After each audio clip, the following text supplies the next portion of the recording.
මගේ පපුවට තුරුල් වී සිටියා ඒ කාලේ මට තාම මතකයි ඒ දවස්වල සුවඳේ සිනාසුණු මුකුලින් මගේ ලෝකය පිරී තිබුණේ කවදාද ඒ ආදරේ මේ තරම් වෙනස් වුණේ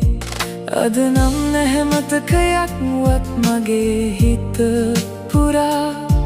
ඔබ ගිහින් නැතයි ගොඩක් දුර මාව තලා පෙලා මට නොදුන්නු ඒ උණුහුම වෙනත් කෙනෙකු හට දෙන හැටි දකින්න